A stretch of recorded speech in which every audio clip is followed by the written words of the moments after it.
बिस्मिल्लाहिर्रहमानिर्रहीम। नाज़रीन अस्सलाम वालेकुम। नाज़रीन, आज हम बात करेंगे, एक तो पेशावर जलसे ने जो लोगों में एक तासुर था, जो तजिया निगारों में कि इमरान खान मौजूद नहीं है, वो तासुर जाहिर किया। वो उसका बताता हूँ, बड़ा बहुत बड़ा जिसे कह सकते हैं क्राउड।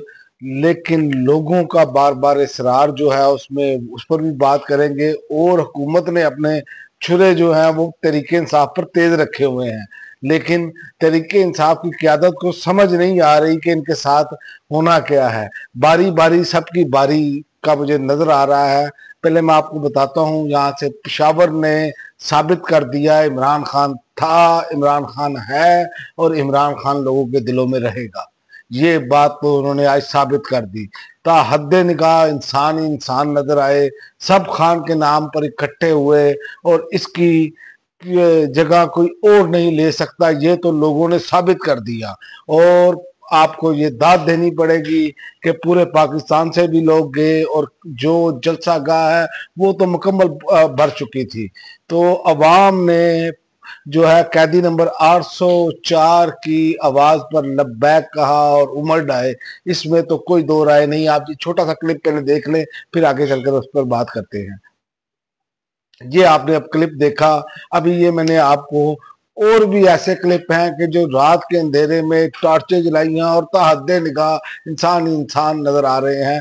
तो ये एक तो बहुत जबरदस्त, और इमरान खान के सिर्फ जेल में बैठे काल ने आप देखें कि किस तरह का मंजरनामा पेश किया। यही तो वजह है कि अगर इमरान खान खुद हो तो क्या हो।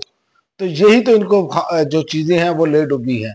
तो इसी वजह से इमरान खान बाहर भी नहीं आ रहे, और क्यादत जो है वो मुझे कंप्रोमाइज नजर आ रही है। अब इसमें कोई दो राय नहीं। मैं आपको बताता हूं कि एक दो लोगों की तकारीर के चंद अल्फाज बता देता हूं कि उन्होंने, सेल अफरीदी ने मुतालबा किया है कि मैं अपनी लीडरशिप से कहता हूं, एक बार फिर से 24 नवंबर को इस्लामाबाद लॉन्ग मार्च की कॉल दें। इस बार हम आगे होंगे जबकि वर्कर्स पीछे होंगे। सेल अफरीदी का ये मुतालबा है, ये जज्बा था। और इरफान सलीम का जो खिताब था उसमें उन्होंने जो कहा, उन्होंने कहा इमरान खान जेल में कौम के लिए हैं, वरना 1 मिनट के अंदर अंदर वो बाहर आ सकता है। मुल्क चलाना जो है वो बैरकों में बैठने वालों और जनरल्स और सेक्टर कमांडरों का काम नहीं, मुल्क चलाना है अवाम के मुंतखब नुमाइंदों का काम है। ये इरफान सलीम का पेशावर जलसे से खिताब है।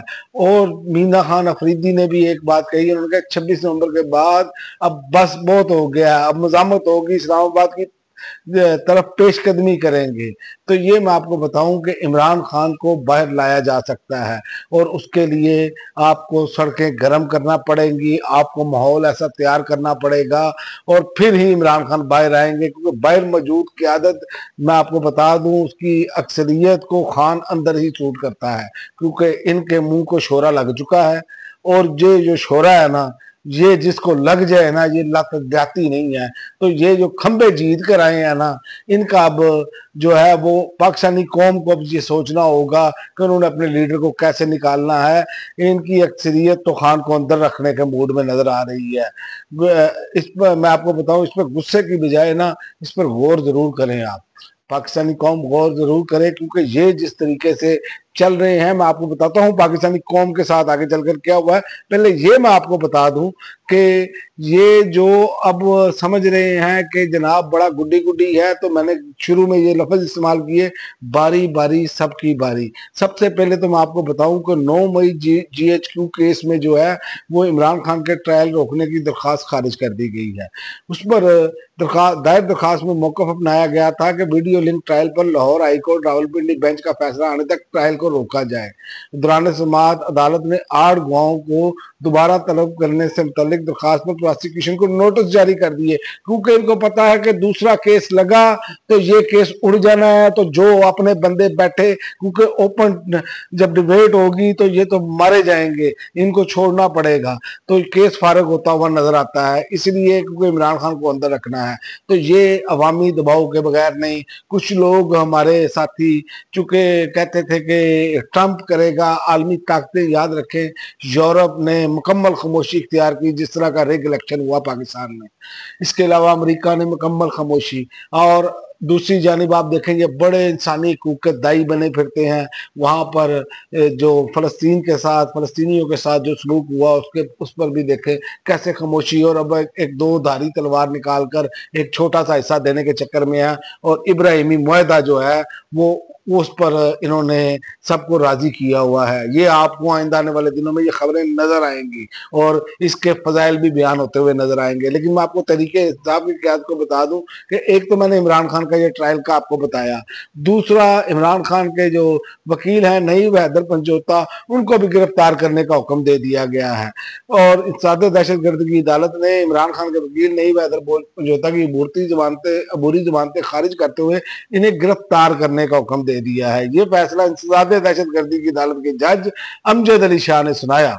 और दूसरी जानिब मैं आपको बताऊं कि जो हालात जा रहे हैं वो ये है कि आजम स्वाति पर हसास इदारों के खिलाफ मतनाज़ा ट्वीट केस में भी फर्द जुर्म आयद।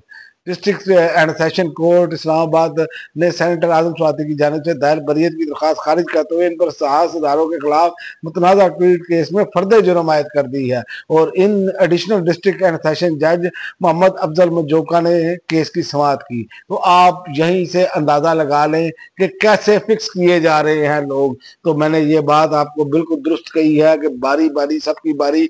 और बड़ी बात यह है कि इन्होंने, जब तक मैं वीडियो रिकॉर्ड कर रहा हूं, मुझे अभी तक कोई खबर ऐसी नहीं मिली किसी भी जगह से, कि ना सोशल मीडिया से और ना कि कोई इन्होंने लाए अमल दिया। जबकि अवाम का वहां पर जो ग्राउंड पर रिपोर्टर्स मौजूद हैं वो कह रहे हैं कि अवाम का इसरार है कि अगला लाए अमल दिया जाए ताकि इमरान खान जल्द से जल्द रिहा हो। लेकिन ये क्यादत खाबे खरगोश में पड़ी है। बाकी आप समझदार हैं कि ये क्यों नहीं कर रहे अब मजीद चीजें बताने के लिए। तो मेरा ख्याल है कि पाकिस्तानी कौम अब सब कुछ जान चुकी है।